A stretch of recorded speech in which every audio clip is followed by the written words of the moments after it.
Hey everyone, welcome to Homeschool Conversations. We just thank you for joining us tonight and for coming to the conversation. You can always make a comment and ask a question as we're talking. And tonight we're going to be talking about how to utilize audiobooks in your homeschool schedule. And our special guest tonight is Jim Hodges, who is known as the voice behind many audiobooks, and he has a lot to share. I'm excited to hear what you have to say, Jim. Welcome, and thank you for joining us tonight. Thank you for having me, Peggy. It's a pleasure to be here. Yeah, so we're going to talk about audiobooks, which I'm sure people know about, but there's some ways that we can use audiobooks to expand learning, to supplement, and to even make some of our learning more fun, can't we? Yes. If nothing else, I've given serious consideration to changing the banner that I have across the back of my booth. Yeah. Jim Hodges Audiobooks, bringing history to life, to Jim Hodges Audiobooks because mom can only read out loud so much. Isn't that the truth? You know, I spent so many times doing read out louds during lunch because I knew my kids were like captive audience when they were eating. But then I didn't get to eat. You don't get to eat, right? Exactly. So there's a bonus in that. Mom won't starve. Much to be said, and one of the things that I always noticed about my kids, especially when they were quite young, and grandkids that I'm reading to now, you read the book, and they say again. Yes, exactly. I can't tell you how many times my oldest listened to books, and I could have never read that many times. That many times, exactly. So to be able to just say, okay, again, we'll put it in and we'll hit play again, and you just listen to it. Great time saver if nothing else. Yeah. It's great to have somebody. It's great to have somebody else's reading style. Yes, that is so true. Help children recognize that there's just not mom's way of reading things. Exactly. Saving for sure. Pronunciation, there's regionalism. If you're a Southern or Californian or from Boston and you're listening to an audiobook from somebody that has a Midwest Ohio pronunciation, you're going to realize, I remember we went to and lived in Oklahoma City for many years. It was my last duty station with the Navy. There was a reserve center there. We went to a church, and it was the first time that I had ever heard the word hen pronounced as if it had an I in the middle of it instead of an E. Everybody said hen. And I thought, that's a measurement of wheat in the Old Testament. Exactly. Heard, like, oh, you mean hen? Right. And so there's regionalisms that the kids will hear and learn to realize that not everybody speaks like mom and dad. Right. I never even thought about that. Just pronunciation. Anyway, there's lots of information that can be transmitted through your ears. To a young listener or to anybody who's listening to an audiobook that you might not get by reading the book yourself or having mom read everything to you. So anyway, exactly. So now your website is Jim Hodges Audiobooks. Yep. And but how did you get into doing audiobooks? I want to know that story. Let's see. Do you want the hour-long edition or the? Well, we want to get to some other questions too, so you might have to abbreviate it. How much time do we have? That no. It actually, I can attribute my audiobook career to a second grade teacher whose name eludes me. I actually think I have report cards that I could probably find out her name because, and I attribute it to her because she asked the class, of which there were probably 30, would somebody like to read, Dick and Jane? And I raised my hand and I thought, yeah, sure, I'll do that. I know how to read. So I read one page of a Dick and Jane storybook, and it ended with, "Run, Dick, run." Well, there was an exclamation point at the end of that, and I knew Right. what exclamation point meant. So, of course, Right. Added in some. I added some, some enthusiasm to this statement. Mm-hmm. And the teacher was very much taken aback. She said, "Oh, Jim, that was wonderful. Would you like to read another page?"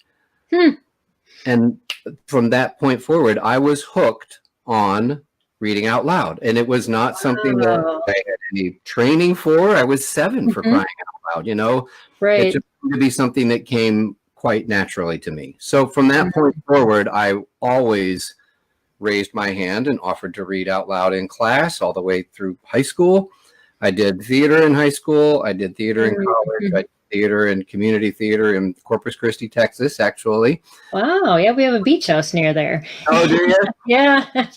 I was stationed, the very first duty station after boot camp, and there's a naval air station there. They train pilots, and it also happens to be where I met my bride, Monica, 39 years as of last Tuesday. Well, congratulations. Thank you. And I actually courted her as we were driving back and forth to play practice, because she wanted to do sets and, makeup up and all that kind of stuff. And I wanted to be in the play. And I said, "Well, why don't you come with me?" Yeah. So little did she know I had ulterior motives for getting her in the car an hour this way and an hour that way every night of the week. So it was, so anyway, I would read out loud a lot in class. I did theater.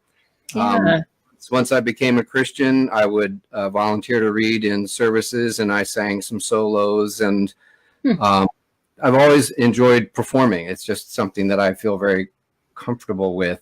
My parents thought it was because I wasn't comfortable with myself, so it was easier for me to be somebody else, which was very much true.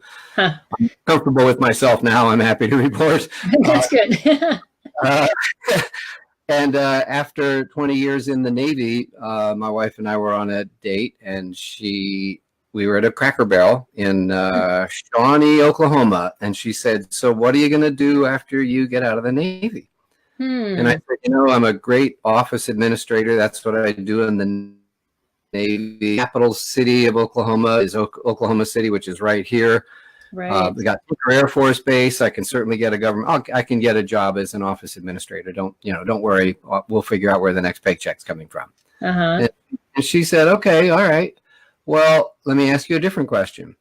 What would you do with money is no object? It's going to pay all that we need to." That's a good question. What a great question. Yes. If you could do anything you wanted, what would you do? And I said, "I would record books." And she said, "Just right like that." Oh yeah, I definitely. It's something that I had been wanting to do voice work for a long time, and I thought, I've been filtering all this stuff down through my mind. I thought, recording books would be great, because I can just stay at home, I can record the book, and then sell it to the book company. So I called all the publishing houses, and they said, "Sounds like you got a great voice, Mr. Hodges. Move to New York. Move to Los Angeles. Move to Chicago." It's 1999.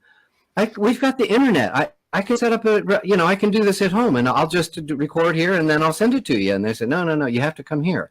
All right, well, then I guess I'll just start my own audiobook business. I mean, that was just, right. But I had my wife's backing on this. So so I bought a good microphone, I bought good software, I bought a good computer, and I set up a little studio in our bedroom, and I started recording. I started recording the Henty books, because I thought it would go well in homeschool circles. And I've been 1999 is when my first audiobook came out. So 2019 is my 20-year anniversary of doing this full time. Wow. Yeah. Amazing thing. Yeah, definitely. I love the Henty books. And do you want to describe to our audience just a little bit about what J.A. Henty's books are about? George Alfred Henty was a Victorian Englishman. He lived from 1832 to 1902. So he was in London, British citizen, virtually mirroring the reign of Queen Victoria. Right. So Queen Victoria is well known as of having a very high moral tone to her personal life and to her empire. And that moral tone was just part of the culture, and Henty inculcated it completely. I think that's the right use of that word. I wouldn't be the one to ask. Incorporated. So he was a real smart guy. He did well in his elementary school. His father sent him to Cambridge for a couple of years, at Cambridge University. It was Caius College, which was part of the Cambridge University system. Okay. And he realized after a little while there that he did not want to lead a studious life. He wanted to lead a more active life. So he went to his dad and said, thanks for sending me to Cambridge and everything, but I think I'd really prefer to have a commission in the military. So his father purchased him a commission, because that's how they did things back then. You could buy it. So he became an officer in the Supply Corps of the British Army. He served in the Crimean War between Russia and Turkey, and England was the side of Turkey, I'm pretty sure. And he worked for Florence Nightingale in the Scutari Military Hospital. Wow. And while he was there, he would send letters home to Dad telling him I don't know what you're hearing in the newspapers, Dad, but this is what's happening here. So his dad took the letters and gave them to the newspapers. And the newspapers published them. So when he got sick and resigned his commission and came home to recuperate, the newspapers said, hey, when you get well, we'd love to hire you as a reporter. So they sent him to Russia, to India, to Jerusalem, to Africa. They sent him all over the world to report on the home front of the British Empire.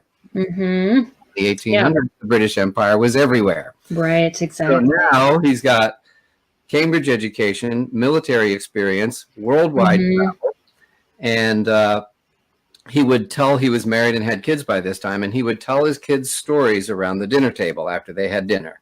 And a friend said that would make a great book. So he wrote Out on the Pampas. Took him 3 years to find a publisher, but when he did, it became a runaway bestseller. And they said, have you got more? And he ended up writing 122. I know, he has so many books. That blows my mind. Mind-boggling. Write that much. Yeah, it's crazy. The books average 300 to 400 pages in length. The shortest one I've done is 7 hours and 40 minutes. The longest one was 13 hours and 19 minutes. Wow. But they tell stories from ancient history, the Middle Ages, the Reformation time period, modern history, American history. Yeah. And they captured my children's attention. They weren't like boring, dry history books. They're not a textbook. They're an adventure novel. That's how I describe them. Yes, definitely. Accurate adventure novel, because that's the best encapsulation I can come up with to describe them. Yeah. And the hero character is just the finest young man you'd ever want to meet. So they provide great role models for your sons. Exactly. And great role models for your daughters, the kind of guy that they should be aspiring towards. If they're I think that's a huge bonus. Is children learn so many lessons by listening to stories that they don't that the lesson, it's like this side thing. It's not what they're trying to teach, but just by the character of that person, you do aspire to try to be that person. What's modeled for you is what you try to imitate, or if it's a bad modeling, you try to get away from that. And so the empty models, his theory was we don't need examples of people behaving badly. Oh no, we see them all the time. So who is that? Yeah. So anyway, his heroes are phenomenal young men, respectful, appropriate relations with the females that they come in contact with, deferential to authority, reverent, they pray and they go to church, and Henty's not trying to convert anybody, but it's clear that he is a Christian, and he's modeling appropriate Christian behavior. for the young people in the midst of trials and tribulations and danger. Those hard decisions and how to choose and what, I mean, the stories even go into how he grapples with things. Yes. And how do I make the right decision based on what's in front of me? And those are good modeling things. And in one case, the hero gets caught up in the Inquisition, and he has a conversation with his friend. He says, well, if they ask me direct questions, I can't lie. I'm not going to lie to get out of this. I know what the repercussions of that might be, but you just can't lie. That's just the wrong thing to do. You have to tell the truth. So regardless of the potential cost to them, they're willing to stand by their moral framework. And anyway, it's just great modeling for kids. Well, and we always talk, especially kids on the autism spectrum, modeling is such a thing. We talk about social stories so much with working with kids on the autism spectrum, because oftentimes they can't interpret those social cues. But audiobooks allow that modeling to happen in an imaginary form, so that the kids don't feel like somebody's critiquing me and on my case all the time. It allows them to watch it from a third party conversation. Yes, exactly. How do I compare to this? A little bit of feedback. I'm going to move my microphone a bit. Hopefully that I'll make sure you can still hear me well enough. Okay. Yep. I can hear you perfectly still. Okay. All right. Okay. Yeah. That's it. It's intriguing in so many, just in so many variables that we don't think of. An audiobook is just, it's a supplement for reading some, that's how we started out, but it's so much more. And that's one of them. It's kind of like these hidden gems inside of audiobooks, to be able to know that they're helping with character building and so many other things within our teaching. And frankly, there's more mental engagement with reading a book or hearing a book than there is when you're watching a movie. Oh, yes. Because you have to I tell people all the time, I don't remember the words that I've read in a book. What I remember is the movie that I made in my head. Oh, yeah, exactly. While I was reading the book. And there's something really interesting, Peggy, that I have put some Google automatic searches up. So anytime an article comes out relating to audiobooks, or every time audiobooks is included in a address bar, I get a link. And in the last year, there have been 4 separate studies, all scientific, double-blind, college-level research that's been done on how your brain processes the written word or the audio word. And as far as the human brain is concerned, whether you read a book with your eyes, read a book with your fingers if you're blind, or read a book with your ears, your brain sees it all the same way. And, the retention of, I was really surprised by that. I don't know why. It makes perfect sense. Yeah, it's all input. It's all input, but the brain processes it all the same way, even though, it's coming in through the ears, but when it does the word interpretation, that's all done in the same place. So whether it comes in through your eyes or your ears or your fingers, all the word processing so has been shown to be virtually identical across all 3 input channels, which I just found really fascinating, because so many people think, audiobooks, that's cheating. Yeah, it's not. Yeah, it's not. It's really quite okay, especially if you've got struggling readers, and it's a real help for them. Right. Yeah. It's a real help for them. Or you just have a really active kid who just is just not interested in sitting down reading a book. You can let him play Legos. Let him sugar cubes. Let him color. Let him do something with his hand. I'm saying he because that seems to be more common. It is more common, yes. So let them do something while they are listening, and they're actually going to be able to pay better attention if you will let them do that than if you make them sit still on a couch with their hands in their laps. That's just going to drive them crazy. Right. So you know, let them do stuff with their hands, because they can listen really, really well.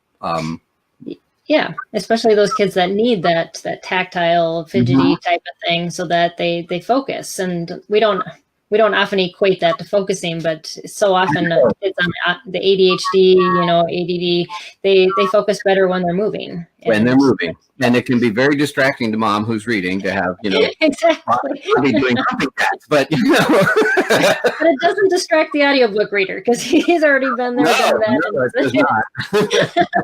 It doesn't bother me a bit. Oh, that's great. So can we dive into that question there? Then what are some other ways, if parents have struggling readers or kids that have attention problems, that they can really utilize audiobooks to their fullest extent? Because I think what we just talked about is maybe the tip of the iceberg on that subject. Many curricula providers today, especially audio, are doing audio editions of their textbooks. Really? Yes. Story of the World, Susan Weisbauer had Jim Weiss record the entire curriculum. Wow. Linda Hobart, Mystery of History, has done audio editions of all of her books. Knotgrass is now doing audio editions of their upper level. So you can, I don't do, if somebody hired me to record a textbook, I would be happy to do that.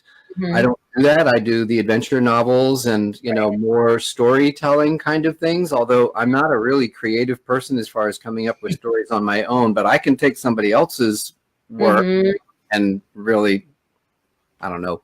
I don't think hamming it up is quite the right phrase. I don't even ham up a textbook, but and I do character voices and all that. So, if you need to do the textbook, then the audio is becoming available there. But, kids learn in a lot of different ways, and it doesn't have to be in a textbook. In fact, for history in particular, it seems that a storytelling is a more, for me anyway, I think it would be more, because kids are going to remember stories about people.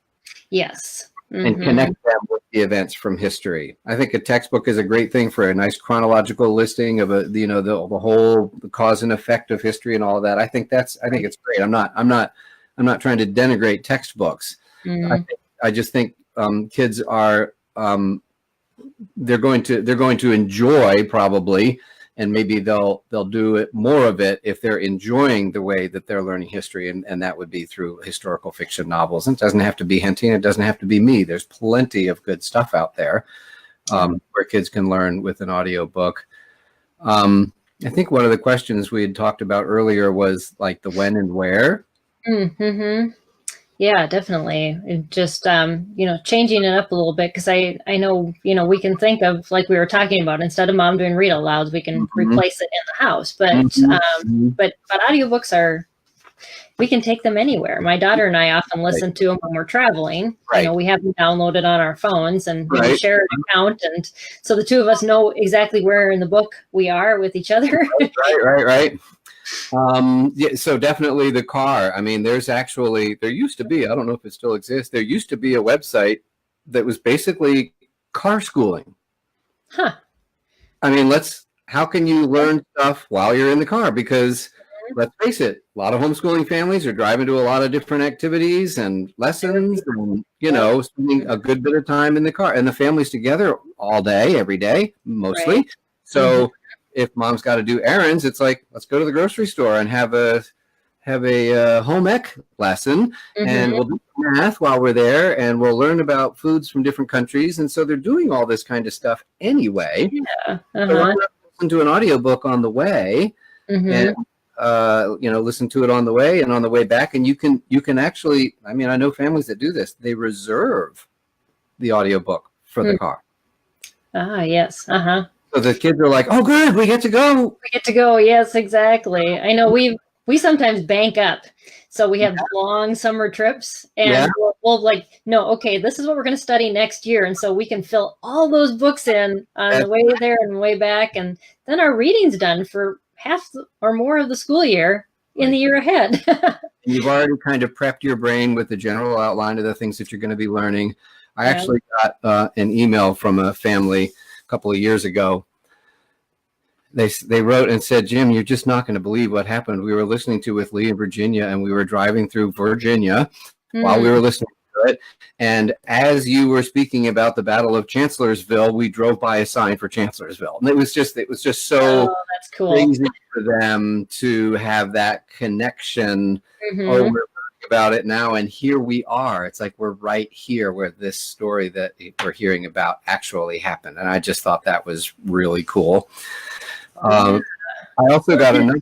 It takes the, because bygone years of traveling with kids, they were disconnected because they had this video on and they're watching the movie, and and you don't even talk to each other when you're in the car. And, and my daughter and I rented a car for this trip we're on right now, and it hooks up to my phone and it gave me all the options, and I'm like, oh, we can play our book on the screen, and we can put Google on, and then Google interrupts the book when it needs to give you directions, and I don't even have to think about it. Oh my gosh. It's great technology. And they'll repeat like 2 or 3 words that were said previously, so that you kind of remember, where your brain can catch up. Oh my gosh. Yeah. Wow. Really cool. So that's where it's going. So even city driving, because we used to think, well, if I had to concentrate on what turn I made, then I can't do audiobooks. Well, now the technology is making it possible. You can. It integrates it for you, and you don't have to worry about that. So that's great. That's great. Wow. No, that's the first time I've heard about that capability. Good to know. Okay. Yeah. All right. So I'll have to add that to my retinue of reasons for audiobooks in the car. I do think, you mentioned at the very beginning at lunch. Yes. I think the best recommendation that I got from a mom was, we love your audiobooks. We listen to a chapter a day, but we do it during lunch. And here's how we do it. We go to the kitchen, and it's like, okay, everybody has to make their own lunch. They're old enough to make their own lunch. So we're going to put on, chapter 13, and we'll listen to that. Well, so everybody's quiet. They're busily preparing their lunch. And they eat their lunch with, very little conversation or interruption, because mom's not going to stop that CD. And then when the chapter's over, they stop it, and mom goes through the sequence of the chapter to make sure that everybody understands what's going on. Vocabulary words, what's happening in the story, all of that kind of stuff. And then she says, okay, well, let's get back to school. And so they didn't do the audiobooks in their school. They did it during lunch. Right. What she thought was amazing was, as soon as that book was over and we heard the last chapter, I would say, who wants it? And the kids would all argue over it because they wanted to listen to it again. Well, but they had dozens of titles, then it wasn't so much of an issue anymore, because everybody always had something to listen to, and they would learn to take turns and all of that. But I thought, wow, that's a really smart way to kind of put a framework around lunch that's the kids enjoyed it, but it was still educational, and it was everybody together. Yes. Mom got listened to, that kind of, anyway, I just thought that was a really, really smart way to do things. So the car, taking the vocabulary words out, and so you do word for word reading. I do. And so that makes it easier for, if you had the text and you were working with it, then you could take the words out ahead of time and figure that out. Yes. In fact, we've done a study guide for every single Henty book that I've recorded. And the study guides have an assignment for every chapter in the book. And every assignment contains new vocabulary words in that chapter in the order that you will hear them in the chapter. Oh, okay. Well, it's so much easier to understand a word when you've heard it in context. Exactly. Yes. So I didn't really know whether to provide the definitions or not, or whether to put them in alphabetical order or not, or, so I just said, you know what, let's just list them in the order that they come with no definition, and we'll let the families decide what they want to do with that. Yeah. You can actually make alphabetize this list an assignment. You can make look these words up and write down the definition an assignment. You can say, listen to the chapter and write down what you think the word means from context, and then look it up and see how close you came, and that'll develop, attentiveness skills. So anyway, there's a lot of stuff that you can do. And yes, I chose to do unabridged recordings because I want the title to say For the Temple by George Alfred Henty. So I want it to be the entire book. Yeah. And I chose not that happens to be one of my favorites. I love that book. It's kind of a sad book because what I didn't realize was the Jews had factions that were fighting against each other behind the walls of Jerusalem, while Titus and the 6th Legion had surrounded the city, and they're like, guys, hello. Why? No, you have a really big enemy right outside the gate, and you're fighting amongst yourselves. Yeah. It was really kind of sad. But you're supposed to learn these lessons from history. You don't fight amongst yourselves when you've got the Romans at the gates. Well, and I think that brings up a good point. Is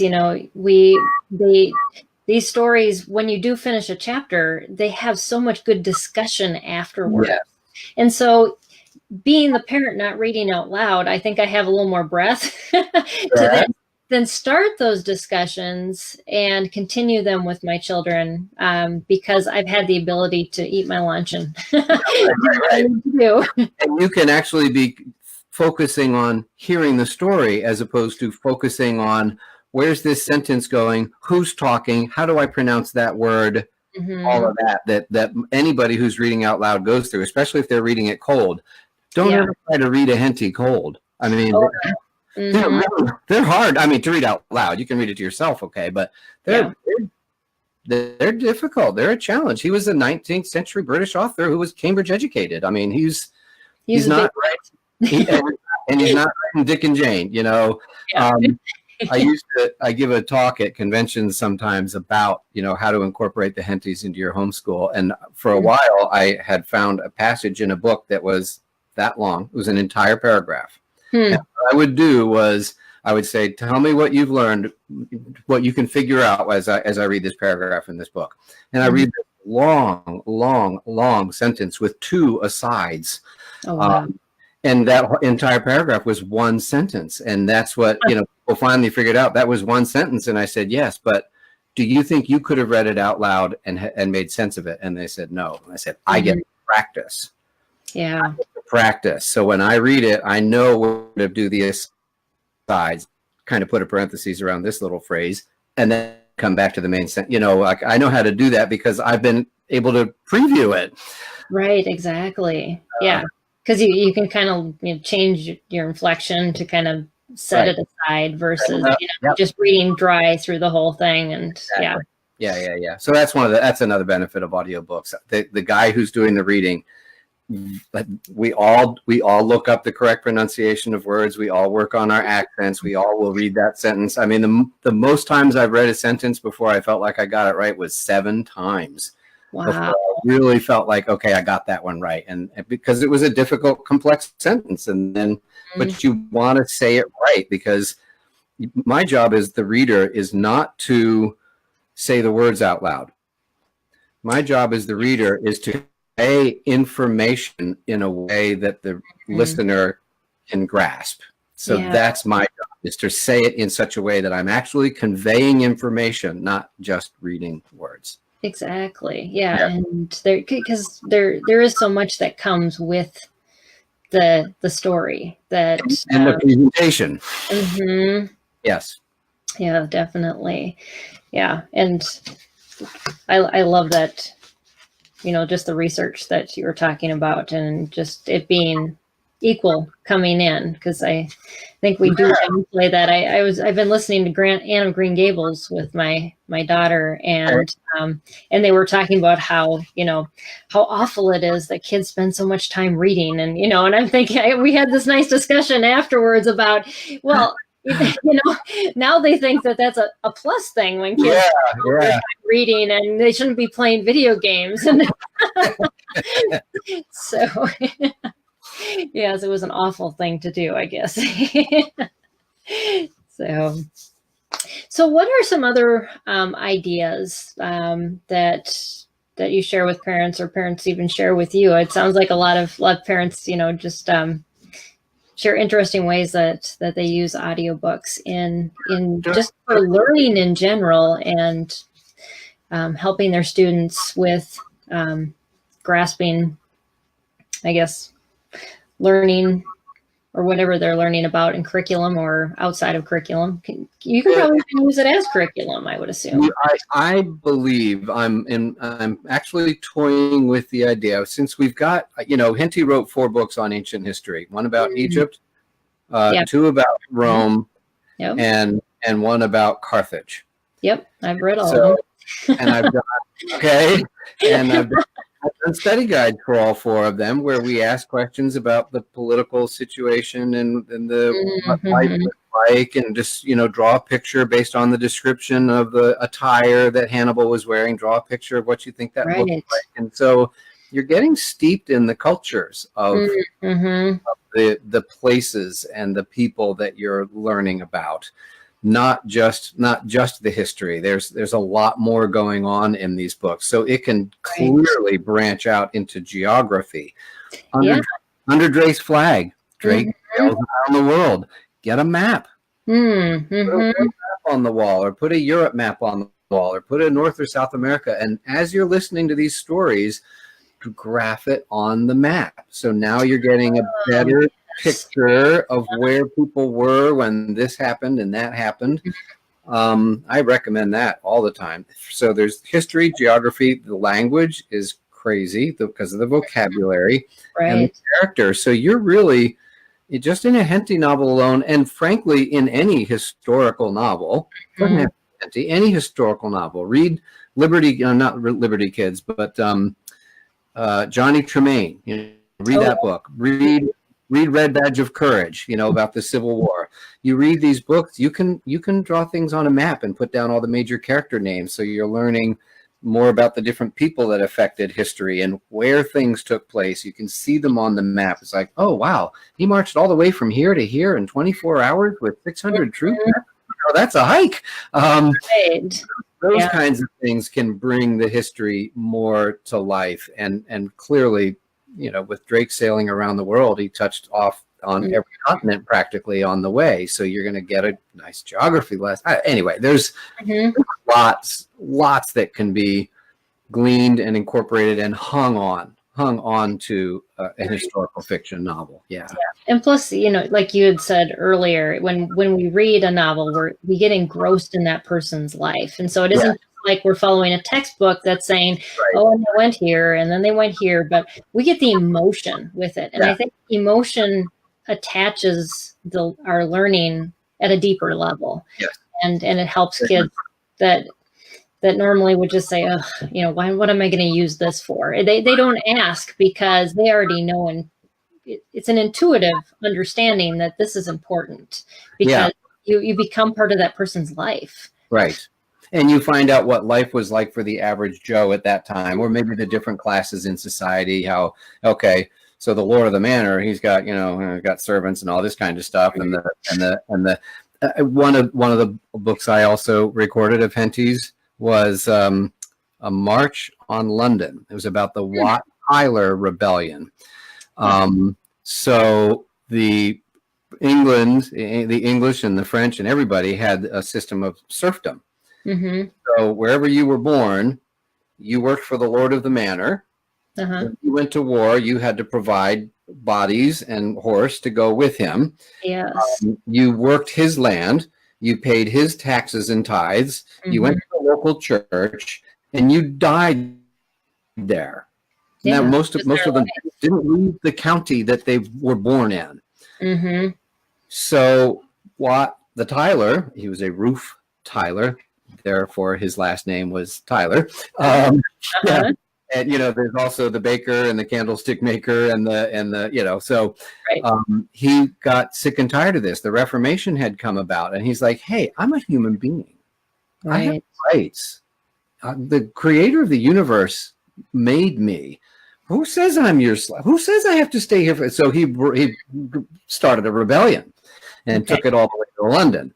So you're learning that there was, unfairness in society back then, just like there's, perceived unfairness in society today, and maybe there is a preferential treatment. Okay. Mm-hmm. It's been going on forever. There's nothing new. There's nothing new under the sun. Right. I mean, let's face it. We've been dealing with the same issues for thousands of years, much less, hundreds. Mm-hmm. So I thought that was really interesting. And then another that could be correlated to today's world was Through the Fray. And that's about the carders, the wool carders. Yeah. Uh-huh. Rebelling against the Industrial Revolution. They came up with a faster, cheaper, smarter way to have a machine do this. And a lot of people were thrown out of work. Right. Go to McDonald's.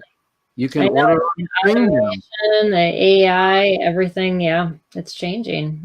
And so is that something new? No, that's been going on for generations. So you get this sense that there's nothing new under the sun, and we're not grappling with anything that generations before haven't grappled with these exact same things. So anyway, it's just Well, it's a whole lesson in ethics and understanding we repeat history. And I think when we did audiobooks, my kids would often say that, why?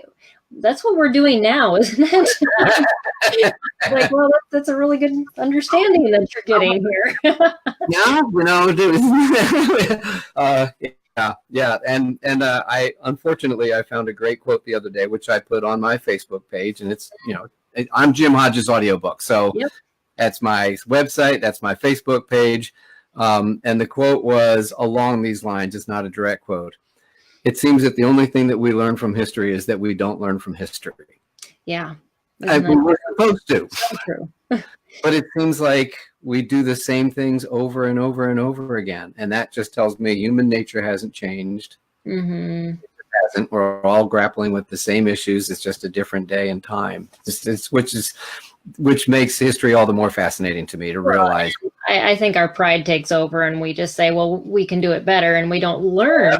Or we have history books that have been turned, into textbooks, not stories. Right. And so all we see is dates and names. And I hated history when I was in high school. I thought it was the most ridiculous thing. And then I started homeschooling. And I'm like, where was this? This is the history I love. Well, I think one thing that I've learned, because it's been, and I thought of this, I mentioned it to a mom once, and she was like, you're right. And what I said was, I think I know why you were not interested in history and you don't know how to teach your kids. She said, why? I said, because when you were in high school, your history teacher was, and she went, you're right. He was. And I said, and did he care about history? Apparently not. I said, no, he didn't care about history. That was the only job that the school district said, here's the textbook, teach them this book, and then you can go practice football with the guys. And that's all he cared about. Mm-hmm. So when that's your history teacher, who's going to be interested in that? Nobody.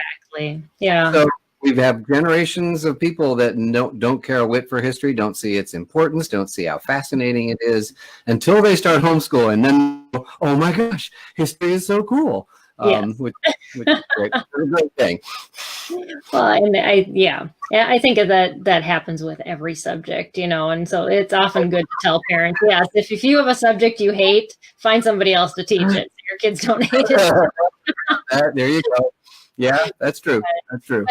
But but history is, I think with the resources that the homeschool audiences have access to, just because they do approach it more from this historical fiction, type of perspective. And a lot of the curriculums that we did mostly unit studies, but they would point to books like G.A. Henty and things like that. So to know that they're in audio format and that they're word for word, and especially if you have a dyslexic child that has a trouble reading, that they can follow the text while it's being read to them. If you're going to use supplemental to teach, just sight words and reading and to press them through. I mean, the high school levels, there's just so much reading sometimes that the kids have to do.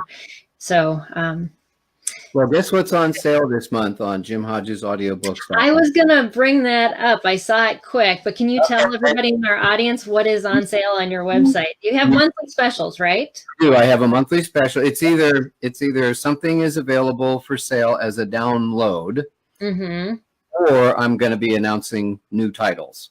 So if you get to my site, and if you're interested, you can sign up for the email list. And what you will also get, if you sign up for the email list on my site, we give away an entire George Alfred Henty audiobook just for signing up for the email list. It's Under Drake's Flag, which is a great story about Drake circumnavigating the globe. The story we talked about earlier about the young man getting caught up in the Inquisition, that takes place in that book. It's a great geography lesson. So anyway, you will get that. You'll get that just for joining the email list. But if you want to, you mentioned following along in the text, because I do an unabridged recording. This month's sale item is you can download for $15 101 Henty books, all in one big, in the text file format. It's that's a product that I've got on CD, and we just figured out how to package it so that you can download it, and you can get 101 Henty books in the text file format for $15. That is an amazing deal. An amazing deal. And then if you want to, you can get the audio, and you can pull that book up on the screen, play the audio, and your kids can follow along in the text, and they'll learn how to make a character come to life, how to put a pause in the right place so a sentence makes sense. They'll see the correct pronunciation for this funky looking word, that kind of thing. Yeah. Well, back to that copying, the modeling. When we expect kids to just be able to read and then be able to read fluently, they don't have that example. That makes it so much more difficult. Yes. Yeah. Definitely. We have a comment from a viewer. I just want to put that up. Rebecca said, wow, I've never thought about that before. Human nature really hasn't changed. I really do well in history of the student, and now I love it. Hey, I'm with you, Rebecca. Yeah. I think I've had that conversation more on that side with homeschool moms than on the, I always loved history. I don't hear that very often. Really. And they don't know how to teach it because they're not jazzed by it. And I say, listen, these are stories. They're stories about a great guy doing cool things throughout history. You meet all the famous people from history. So you're going to learn about Robespierre and Marat during the French Revolution. You're going to be, you're going to meet Titus. You're going to meet Nero. You're going to meet William Wallace. You're going to meet Washington. You're going to meet, you're going to meet all of these people in these books because the hero character does. So you're there with him while he's, so anyway, it's just. Yeah. I think something that my daughter pointed out more than my boys is that, when you're reading a novel versus text, they bring in things of daily living. So this is what we ate. This is what we wore, and we don't often talk about those things, but those are important when we're living our daily lives with, what we don't think about that when we think about all these things going on, that those little things of life were still happening too. And so it puts it in the context of living, not just these events happening simultaneously or one after another. There was so much more involved. There were real people alive then doing interesting things and living their life. And when if you do any kind of travel, which we've been fortunate to do, people's lives are different. I went on a mission trip to India. It seemed like everybody brushed their teeth outside and spit on the ground. We also did other things outside that we need to talk about. In Japan, we visited our son when he was stationed there. We were the only Caucasians that we saw for practically 10 days. They were incredibly polite people, incredibly clean people, incredibly energetic people, incredibly kind people. If you went like this, you would have somebody come up and say, can I help you with the train directions? I think, where are you wanting to go? So you learn about the culture of the different places when you travel. Well, if you can't travel, you can go there in a book. You can go back in time in a book. True. Yeah. Yeah. We haven't figured that one out yet. You can do it in a book. It's a good way to do it. Probably much safer than, getting in a time machine. Yeah, I think so too. But yeah, definitely. And just cultural awareness and historic awareness of just how things have changed. And just, I think also we realize just with the comforts of the life that we have, it used to not always be this way. And our kids think of, when you're in that mindset of a child, that life for everyone, for every time period has always been in the context of what I'm experiencing. And to give them those stretches, here and there, it broadens their horizons, definitely.